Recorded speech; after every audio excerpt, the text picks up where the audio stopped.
Infeksionet e transmetuara seksualisht janë një shqetësim i madh individual, shoqëror dhe i shëndetit publik. Kostot e tyre sociale, shëndetësore dhe ekonomike janë të konsiderueshme dhe ndikojnë në jetën dhe mirëqenien e individëve, si dhe marrëdhënieve në shoqëri.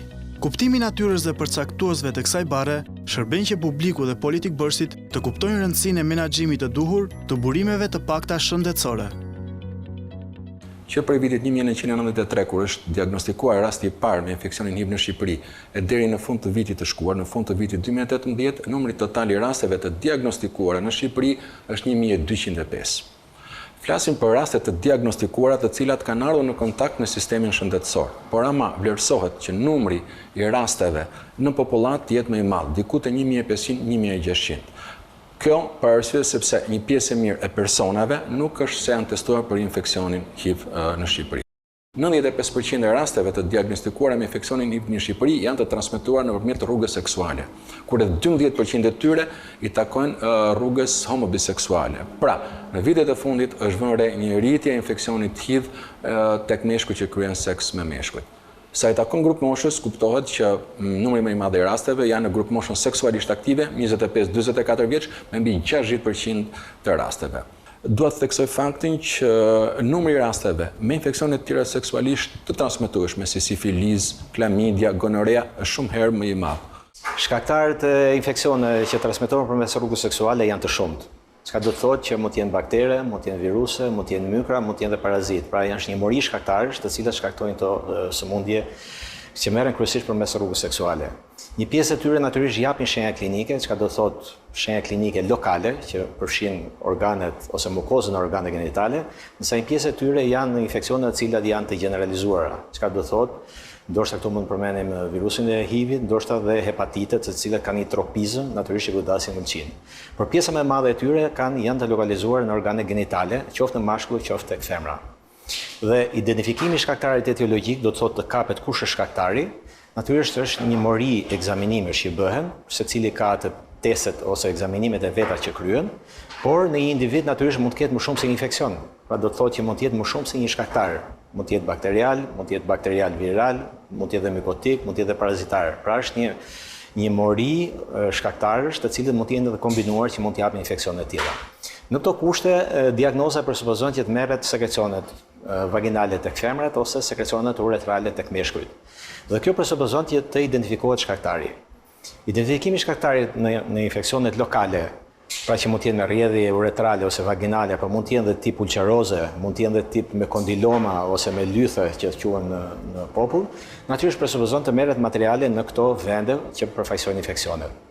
Diagnoza natyrisht presupozohet duke u nisur që nga ekzaminimet e thjeshta që është ekzaminimi mikroskopik për të diferencuar ku duhet kaluar dhe çfarë shkaktari duhet kapur.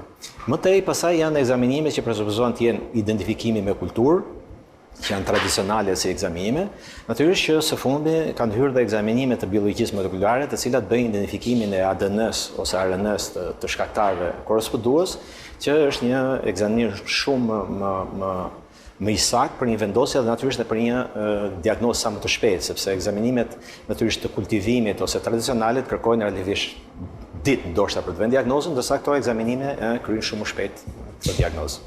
Natyrisht përveç, sikur se thash, përveç shenja lokale ose simptoma lokale që mund të kenë këto infeksione që merren përmes rrugës seksuale, natyrisht janë dhe ato infeksione të cilat pra mund të merren me rrugën seksuale ose me rrugë të tjera dhe pastaj shenja klinike i japin jo lokalisht në organet genitale, në mukozën e tyre të organet genitale, por japin në distancë. Këtu mund të përmendim virusin e HIV-it, ndoshta viruset e hepatiteve ose të tjerë shkaktar, të cilët pra mund të merren me rrugën seksuale, por nuk kapen aty në sekrecionet uretrale ose vaginale, por kërkohet të merret ekzaminimi përmes gjakut. Dhe gjaku natyrisht bën të mundur identifikimin ose të antitrupave ose të shkaktarit për katës në gjak. Programi i depistimit të kancerit të qafës mitës në Shqipëri bazohet një teknik inovative, identifikimin e personave të infektuar nga virusi papilomës njerëzore apo HPV, i cili është shkaktar për më shumë se 90% të kancerit të qafës mitës. Në fakt, jo të gjithë grupet e këtij virusi shkaktojnë kancer, janë disa prej tyre, për këtë arsye ne flasim për depistim të HPV-s me risk të lartë, dhe në popullatën e grave 40-50 vjeç në Shqipëri është arritur të identifikohet rreth 6% e tyre me praninë e këtij virusi. Duhet dim se ky virus përhapet përgjithsisht në rrugë seksuale, por shumica e individëve që kanë filluar jetën seksuale janë të infektuar në fillimet e jetës tyre, gradualisht trupi vetë pastrohet, ne mund të gjykojmë që ka një përritje të riskut për të infektuar nga ky virus. Përshëndetje miq të Hipokratit, ku takuam si çdo të shtunë në orën 18:20. Siç e ndoqëm nga materiali lidhur me barën e rëndësishme që hasim në shoqërinë tonë mbi infeksionet seksualisht të transmetueshme, por e të shohim sot elementet kyç dhe rëndësinë e saj në shoqërinë tonë mbi infeksionet seksualisht të transmetueshme. Do të kemi të ftuar sot, të ftuar nderi, doktoresh Najada Çomo, profesore doktore Najada Çomo, mjeke infeksioniste, shefe Shërbimit pranë Spitalit Nën Tereza. Përshëndetje doktoresha, mirë se keni ardhur. Përshëndetje, faleminderit shumë për ftesën dhe ndihem shumë nderuar që marr pjesë në emisionin tuaj shumë të vlerësuar edhe nga teleshikuesit. Të falenderoj. Doktoresh Najada, çfarë janë infeksionet seksualisht të transmetueshme? Si përhapen ato?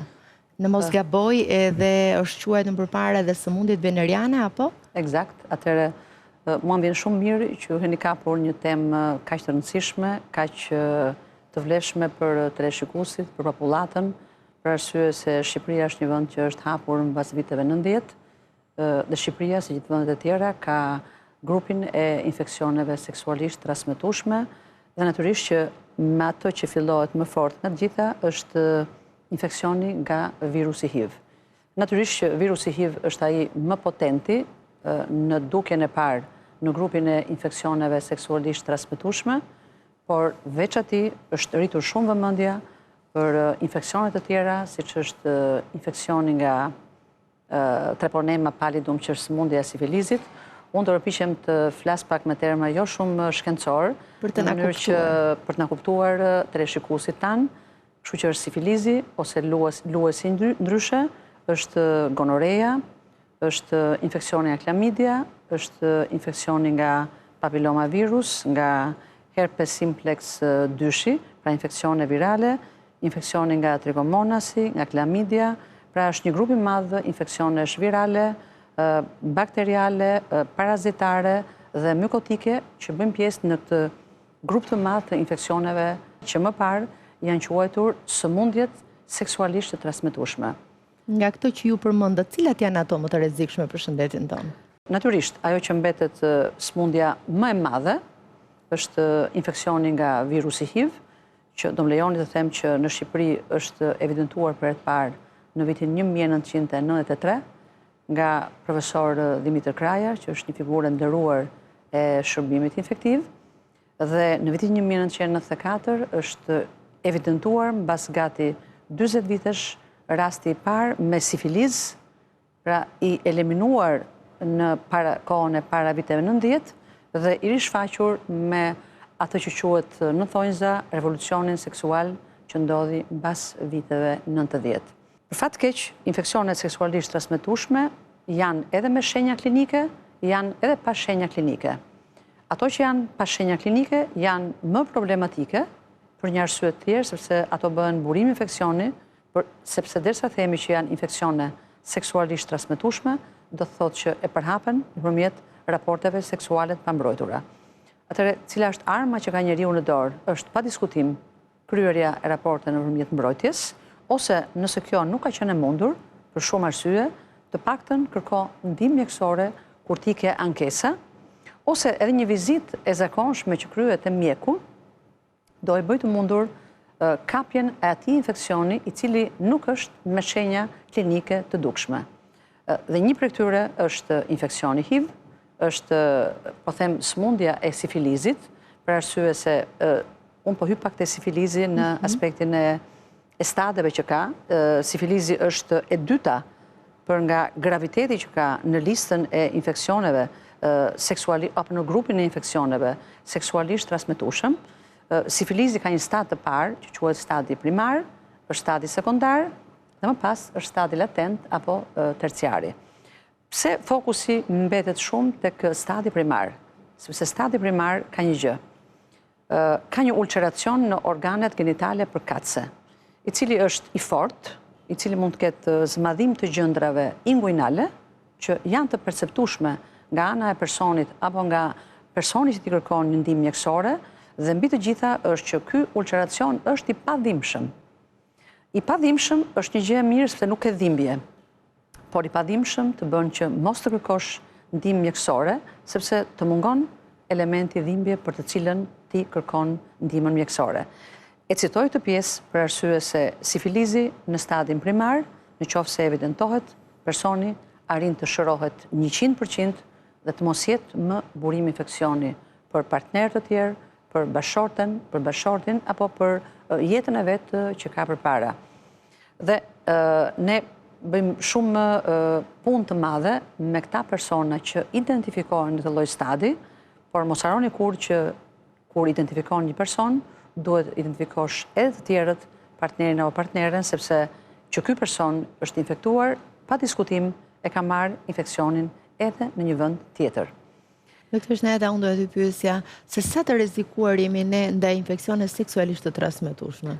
Natyrisht që ka njerëz që kanë informacion shumë të mirë për infeksionet seksualisht transmetueshme, dhe natyrisht në kulturën që ata kanë dimë si bëhet mbrojtja ndaj këtyre infeksioneve, por ka një gjë që askush mos e quaj veten të paprekshëm nga infeksionet seksualisht transmetueshme. Natyrisht grup mosha më e riskuar është grup mosha kur fillon mosha e pubertetit, adoleshenca, pra grup mosha 15, 17, 20 vjeçare që fillon dhe pjesa e raporteve seksuale, por nuk do të thotë që në një moshë tjetër ti nuk je rrezikuar nga infeksionet seksualisht transmetueshme. Dhe duke marrë parasysh që në mbar botën popullata është popullat heteroseksuale, popullat homoseksuale, popullat biseksuale, atëherë grupi i infeksioneve është i shpërndar në të tre grupet e popullatës, kur natyrisht për infeksionin HIV dhe për sifilizin, grupi më i prekshëm është grupi i personave që janë meshkuj që kryen raporte seksuale me meshkuj, por ka një gjë. Ata janë persona më të informuar, ata kanë informacion më të mirë për infeksionet seksualisht transmetueshme, natyrisht jo të gjithë, po një pjesë e tyre, dhe ndoshta ata janë nga të parët që vinë dhe kërkojnë ndihmën mjekësore për një infeksion caktuar që ata mund të kenë. Por le të shojmë, doktorësha, se si kryhet vlerësimi, se si bëhet vlerësimi i konsultës pacientëve të cilët kanë infeksione seksualisht transmetueshme. Le të shojmë se çfarë është qasja sindromike. Për më shumë le të ndjekim materialin bashkangjitur. Qasja sindromike është një qasje shkencore e cila ofron trajtim të menjëhershëm dhe mjaft efektiv. Gjithashtu, edhe sa i përket kostove, është mjaft efektive se sa përdorimi i disa testeve laboratorike. Por si bëhet vlerësimi dhe konsulta ndaj faktorëve të riskut për pacientët me sëmundje seksualisht të transmetueshme? Është shumë e rëndësishme të theksojmë që infeksionet seksualisht transmetueshme në një pjesë të konsiderueshme mund të jenë pa shenja dhe simptoma. Është një nga veçoritë e këtyre infeksioneve. Ndonjëherë jo domosdoshmërisht një infeksion seksualisht të transmetueshëm mund të manifestohet me shenja që i përkasin organeve gjenitale. Një sindrom klasik i infeksionit seksualisht transmetueshëm është sindromi i rrjedhjes uretrale. Pra, kur pacienti ankon, një pacient mashkull ankon për rrjedhje sekrecionesh jo normale nga uretra, nga dalja e uretrës, pra nga penisi.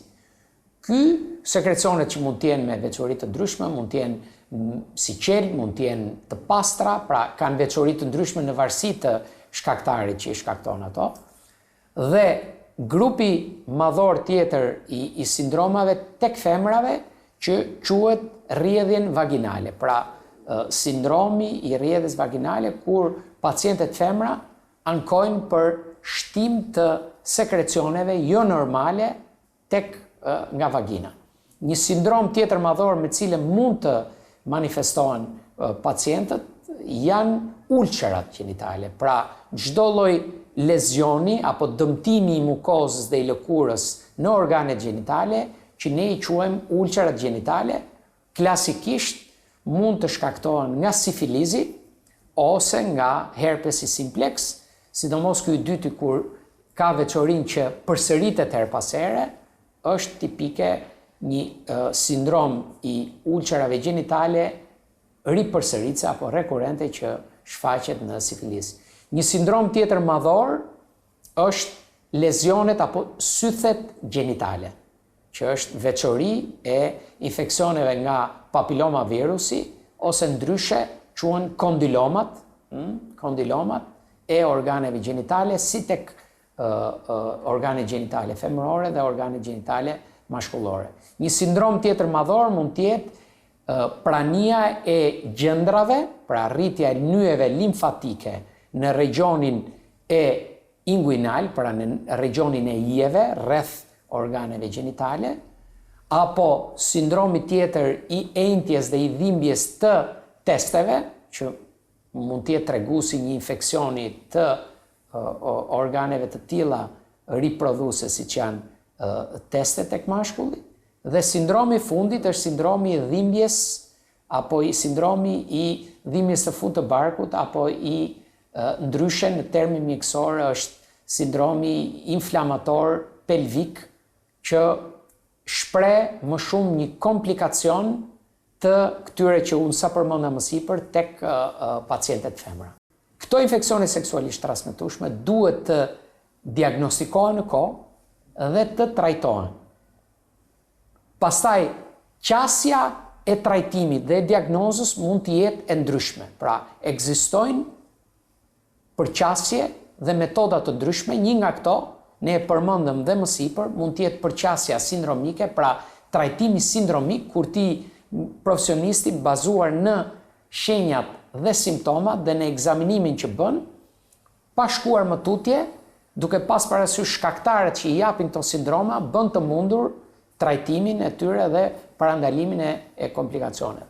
Një qasje tjetër, më moderne, që aplikohet sot në klinikat në perëndim, është qasja përveç ekzaminimit dhe marrjes anamnezës, është dhe diagnoza laboratorike me mjete moderne, sidomos me ato teste moderne që përdoren në këtë 10 vjeçar të fundit, që janë testet e biologjisë molekulare përmes PCR-s, kur identifikojmë çdo lloj shkaktari të mundshëm që mund të jetë në organet gjenitale dhe që ka dhënë simptomat përkatëse.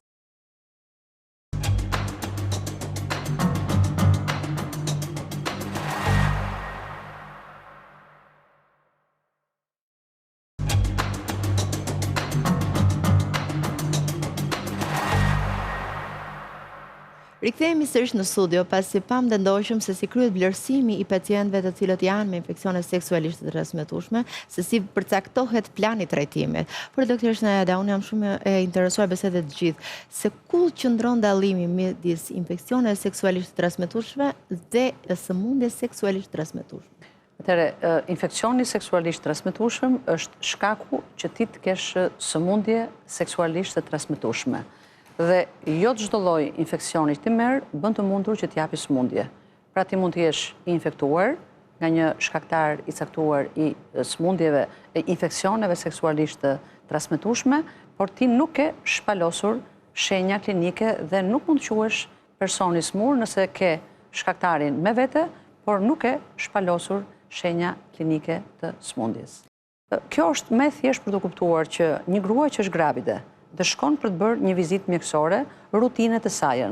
Ajo mund të shikohen sekrecione që rrjedhin nga rrugët genitale të saj, që bëhen shkak që ti të kërkosh ekzaminime për të kuptuar që ka apo jo një infeksion seksualisht të transmetueshëm.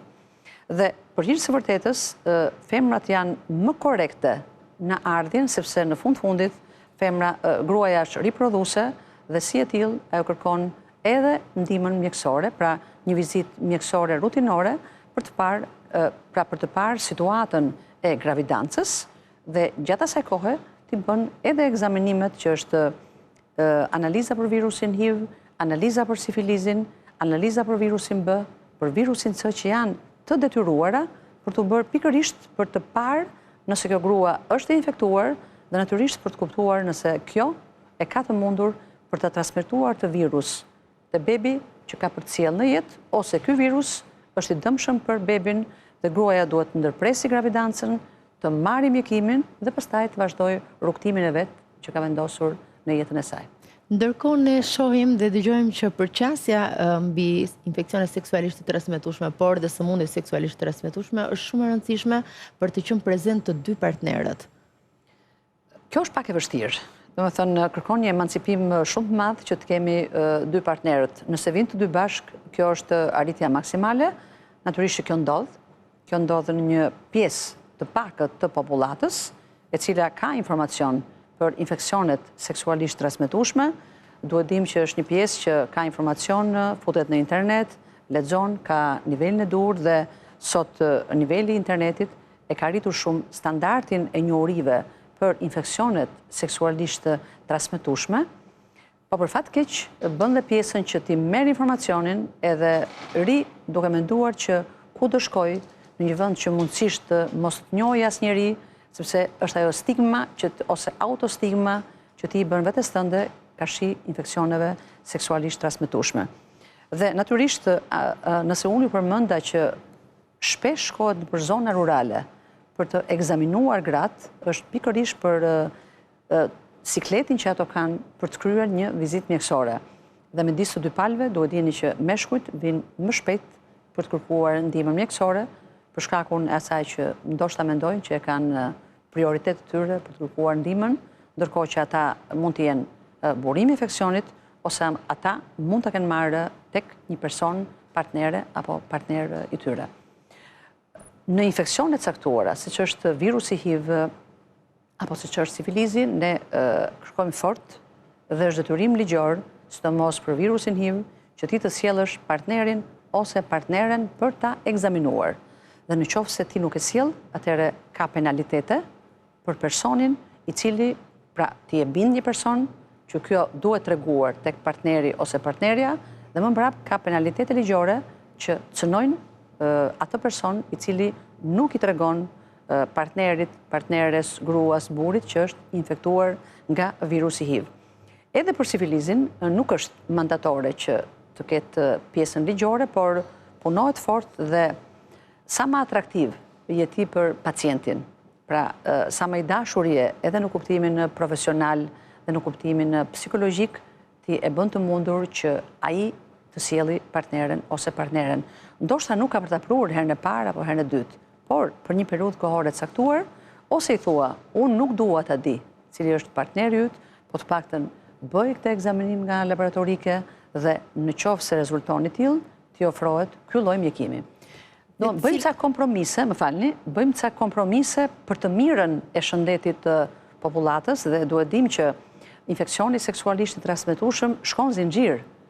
Dhe duke shkuar zinxhir, ti e ke më mirë të informosh shumë popullatën në mënyrë që të kërkojnë në vendin e dur, ndihmën e dur dhe ju siguroj që pjesa më e madhe e diagnozës për infeksionet seksualisht të transmetueshme, nëse ti e kërkon ndihmën në kohën e dur, është e vendosshme nga ana laboratorike, po duhet të shkosh tek mjeku, duhet të shkosh te profesionisti i shëndetit në një laborator që bëhen ekzaminimet për të bërë ato që janë më të theksuara ose më evidente nga ana mjekësore. Dhe cilat janë, doktoresha, mundësitë e trajtimit në rastin e infeksioneve seksualisht të transmetueshme dhe mënyra e përcaktimit të protokolleve të gjeneratës së parë dhe të dytë? Atëherë, unë do e filloja nga infeksioni HIV, sepse ai është më i madhi në grupin e infeksioneve seksualisht transmetueshme. Sot virusi HIV ka gati rreth 32-3 vjet që është evidentuar dhe që në këtë kohë personi që është infektuar nga virusi HIV ka kaluar në virusi HIV çon në sëmundje kronike. Dhe besoj gjithë popullata e kupton ç'do thotë sëmundje kronike, do thotë që jeton për një periudhë kohore shumë të gjatë i bashkuar me këtë infeksion, por duke e mjekuar në mënyrë korekte me mjekime që ofrohen edhe brenda Shqipërisë, siç janë terapia me antiretroviral. Duke kaluar te pjesa e sifilizit. Sifilizi, në qoftë se diagnoza vendoset në stadin primar, atëherë ti e ke të mundur që pacienti me penicilin, me antibiotik shumë të njohur në praktikën e përditshme, personi arrin të shërohet në stadin primar nga sifilizi. Lind pyetja, po nga gonorea, që është një infeksion shumë më tepër i shtuar se sa infeksioni nga virusi HIV apo nga sifilizi. A është diagnoza e kollajt për të vënë dhe a mjekohet njeriu? Po. Diagnoza vendoset, ka mjekim specifik që janë antibiotikët dhe nëse ti merr në kohën e duhur dhe në mënyrën e duhur, duke kërkuar konsulencën dhe ekzaminimin nga ana laboratorike, ti shërohesh nga ky lloj infeksioni. Kështu që unë po flas për një grup infeksionesh që janë pa diskutim të përhapura në popullat, sepse popullata shqiptare migron brenda Shqipërisë, emigron dhe duke lëvizur ti merr edhe infeksione të ndryshme, por ama edhe duhet të emancipohesh që këtë infeksion që ke marrë duhet të trajtosh në vendin e duhur dhe në kohën e duhur. Po le të shohim, doktoresha, se si bëhet trajtimi ambulator i sëmundjeve seksualisht transmetueshme. Le ta ndjekim.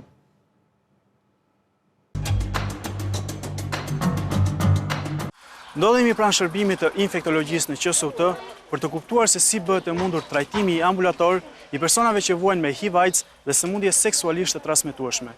Si është rrugtimi i tyre pranë këtij shërbimi dhe si bëhet e mundur ndjekja në vazhdimsi nga ana e stafit mjekësor.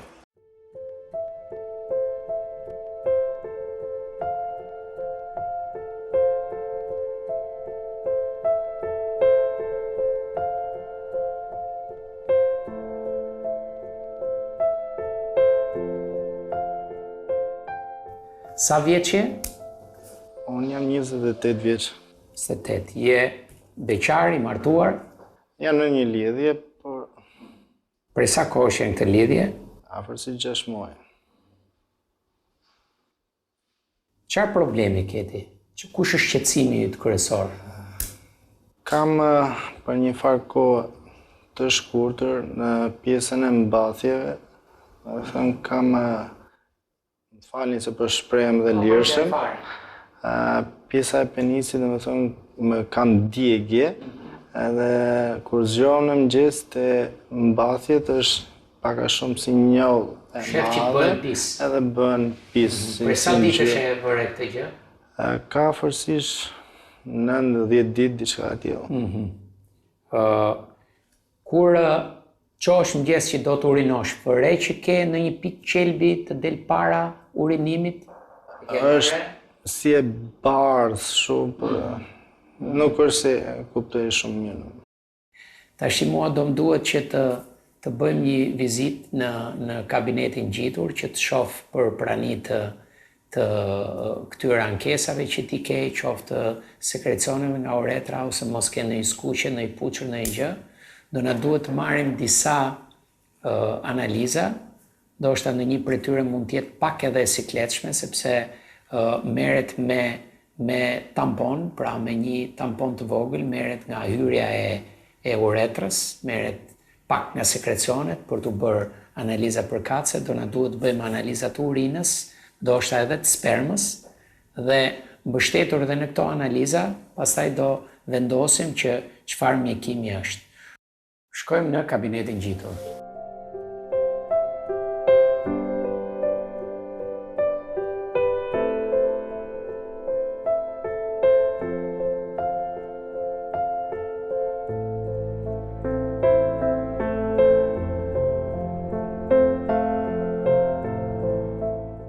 Hajde. Atëre, përgjigjet, qoftë ekzaminimit sekrecioneve, qoftë edhe nga mbjellja, rezulton që është një infeksion nga gonokoku. Populli e quajnë gonorea apo skallo. Është një infeksion i kanalit të urinës, i cili të jep këto shqetësimet, rrjedhjen, qelbin, djegjen e urinës. Është një infeksion që trajtohet me antibiotik.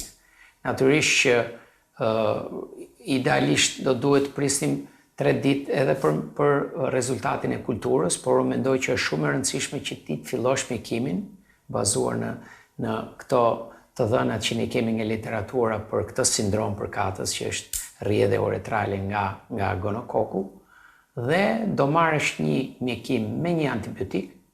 Do shihemi një javë mbas marrimit të këtij mjekimi për të parë ecurinë dhe rezultatin. Dakor? Të shkuar. Shëndet.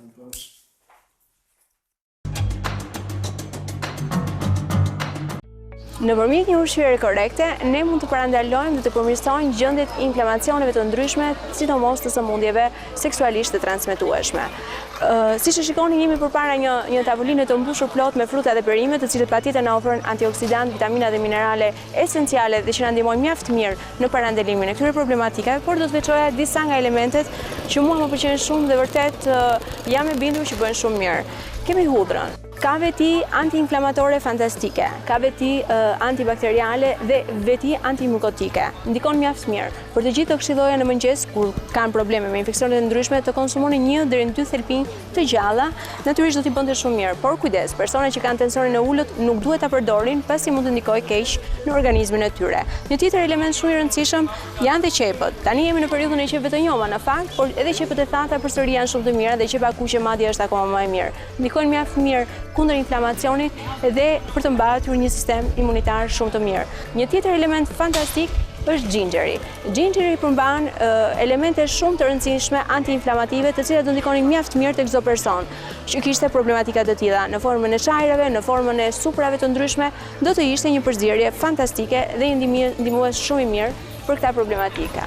Një tjetër element mjaft i rëndësishëm mund të ishte domati, i cili përmban likopenin, karotat, i cili përmban antioksidantë shumë të fuqishëm si beta-karoteni dhe gjitha frutat e perimet, të cilat na ndihmojnë në fakt për të bërë një pastrim të toksinave të trupit ton, pasi përmbajnë shumë ujë në vetvete, gjithashtu dhe vitamina dhe minerale esenciale. Këta persona duhet jenë të kujdesshëm të mos konsumojnë drithat e procesuar, ushqimet fast foodit dhe gjithashtu proteinat me origjinë shtazore do ta përkeqësonin dhe ta rëndonin këtë gjendje. Natyrisht, ta persona duhet të konsumojnë ndoshta proteinat me origjinë bimore, ku merren nga fasule, thjerrzat, bishtajoret, të cilët japin veti antioksiduese dhe vitamina dhe minerale esenciale për këta persona.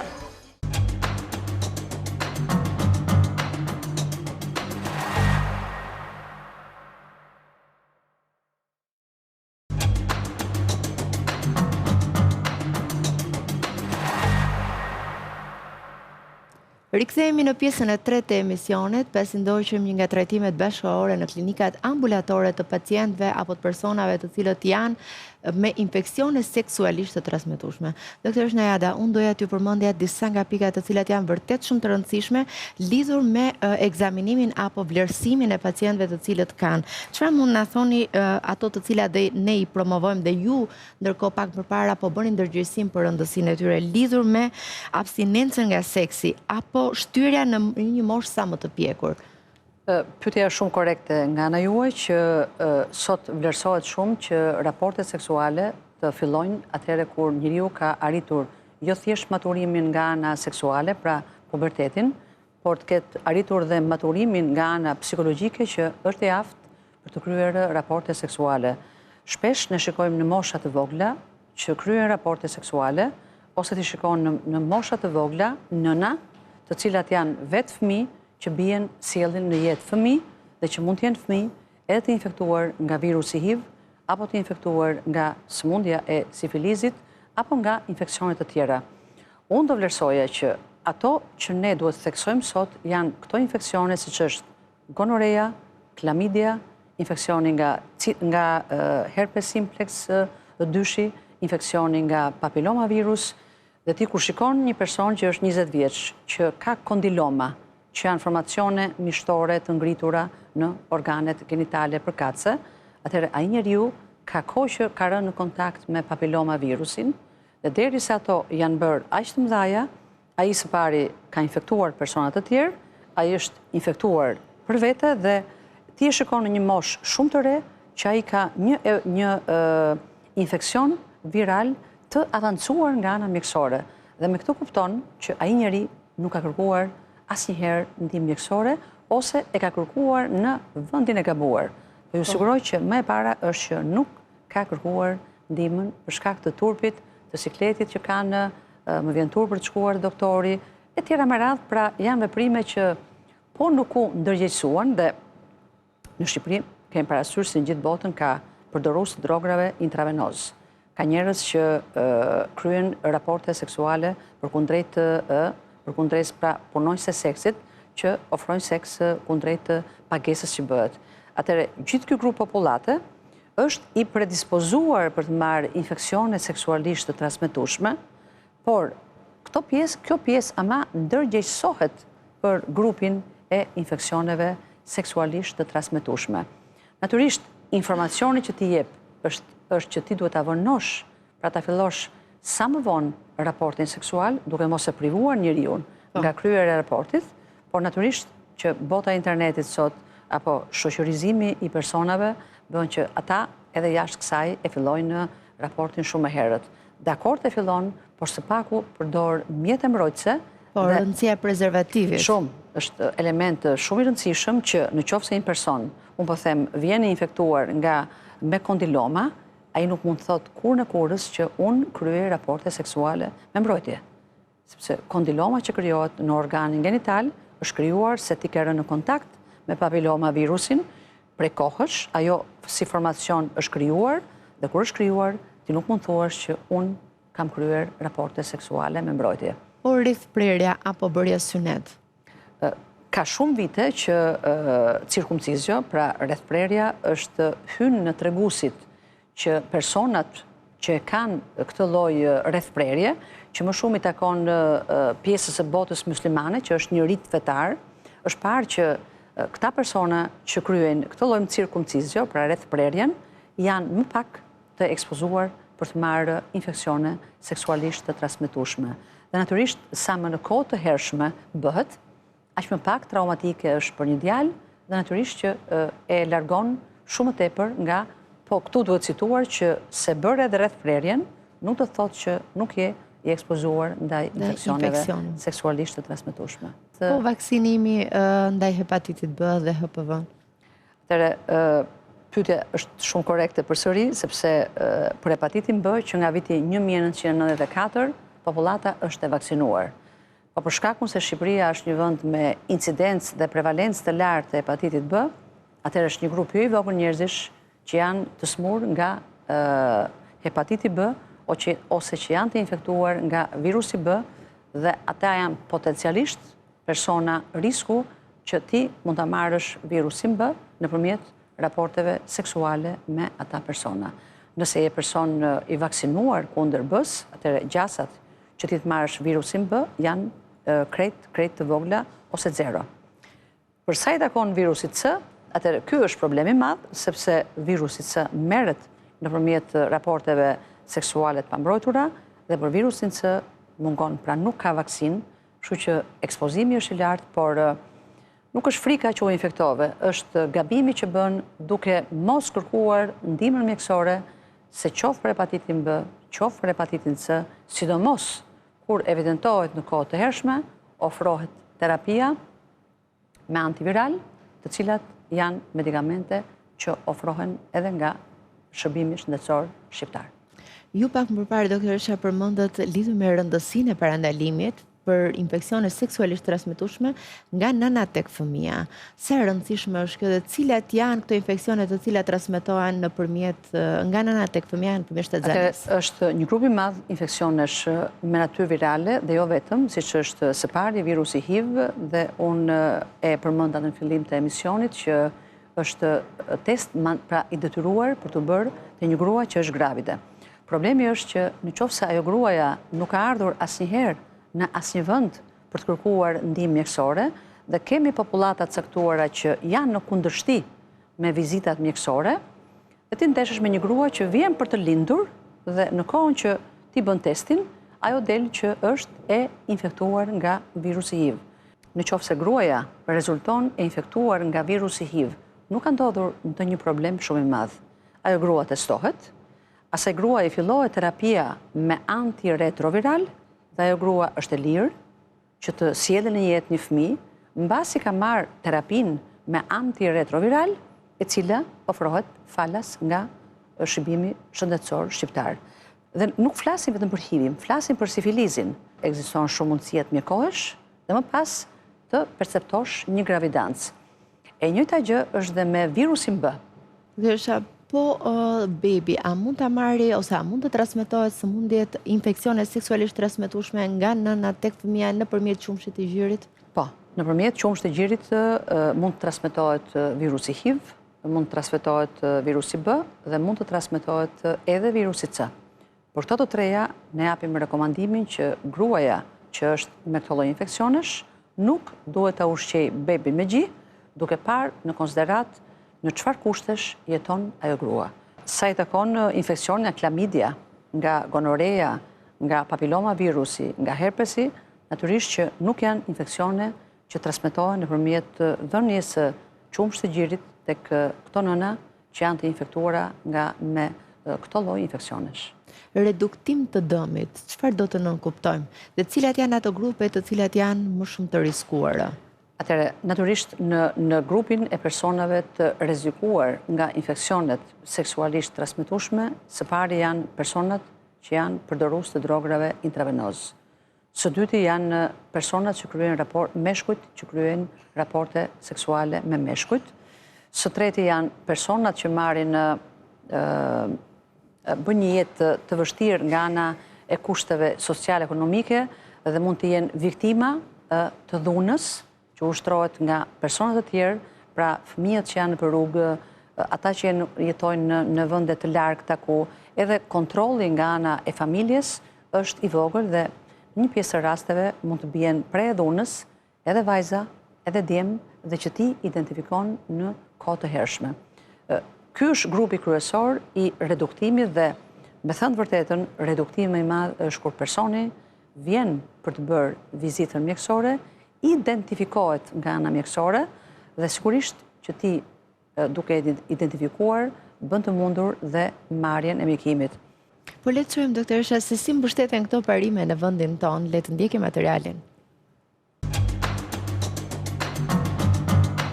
Fondi Global është një program i mbështetur nga Ministria e Shëndetësisë në luftën kundër sëmundjeve seksualisht të transmetueshme HIV/AIDS. Por cila është filozofia e këtij programi dhe si ka qenë historia përgjatë këtyre viteve? Fondi Global është një organizatë e cila menaxhon donacionet të cilat japin Fondit Global, organizata të ndryshme, vende të ndryshme, qeverit. Dhe principin e vetë ka luftën kundër HIV-it, kundër tuberkulozit dhe malarias. Shqipëria ka aplikuar për disa herë pranë Fondit Global, është hera e tretë që vendi ynë ka përfituar nga fondet e kësaj organizate, është Ministria e Shëndetësisë dhe Mbrojtjes Sociale, e cila ka aplikuar dhe e ka fituar këtë projekt. Që prej vitit 2017, ky program është duke implementuar në Shqipëri dhe qëllimin kryesor programi e ka për të ruajtur nivelin e ulët të prevalencës të HIV-it dhe të tuberkulozit në Shqipëri. HIV, siç e dini, është një sëmundje seksualisht e transmetueshme dhe duke qenë e tillë dhe përqasja ose atë që gjithë programi ynë synon është që të ulim prevalencën e HIV-it në të gjitha sidomos në grupet vulnerable. Siç e dini, grupet vulnerable në lidhje me infeksionet seksualisht të transmetueshme janë personat të cilët injektojnë drogë, janë meshkujt të cilët kryejnë seks me meshkujt, të cilët janë më të prirur dhe janë më vulnerable për të pasur transmetimin e HIV-it. Principi ynë është duke ju ofruar të gjithave popullata vulnerable, jo direkt ne, por ne kontraktojmë të gjitha një pjesë e mirë të organizatave të cilat punojnë direkt me këto popullata vulnerable, siç e përmendam sipër, dhe duke ju ofruar të gjitha mjetet e nevojshme për të kemi parandalimin e transmetimit të HIV-it dhe jo vetëm të HIV-it, por në të njëjtën mënyrë është dhe për sëmundjet e tjera seksualisht të transmetueshme, flas për hepatitin B, për hepatitin C, për sifilizin, gonorea, klamidia e gjitha me radhë.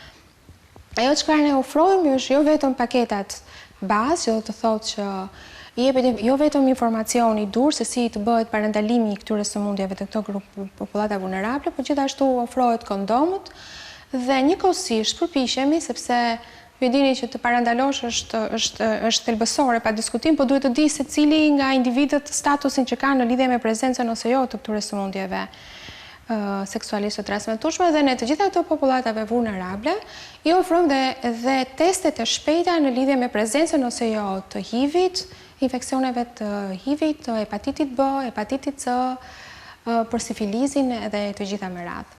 Shërbimet që ne japin është testimi për 5 sëmundje seksualisht të transmetueshme, që është HIV-AIDS-i, gonarea, sifilizi, hepatiti B dhe hepatiti C.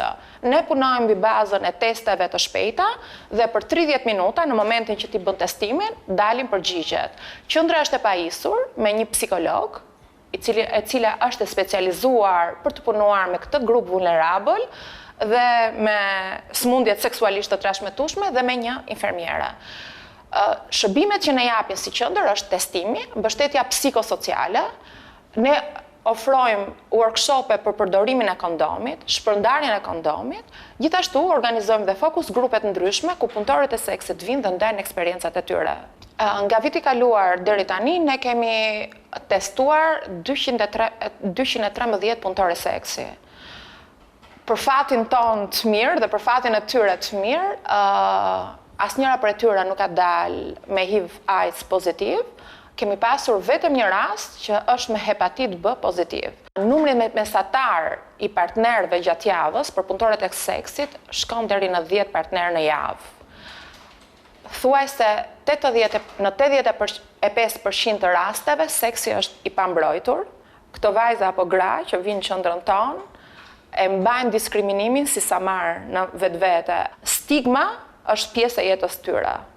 Përpara marrëdhënieve seksuale është shumë e rëndësishme që të përdoren masat mbrojtëse, pasi sot janë me mira sëmundje që mund të merren në rrugët seksuale. Shumica e të rinjve shqiptarë domethënë përdorin masat mbrojtëse dhe meshkujt nuk e kanë aq tabu.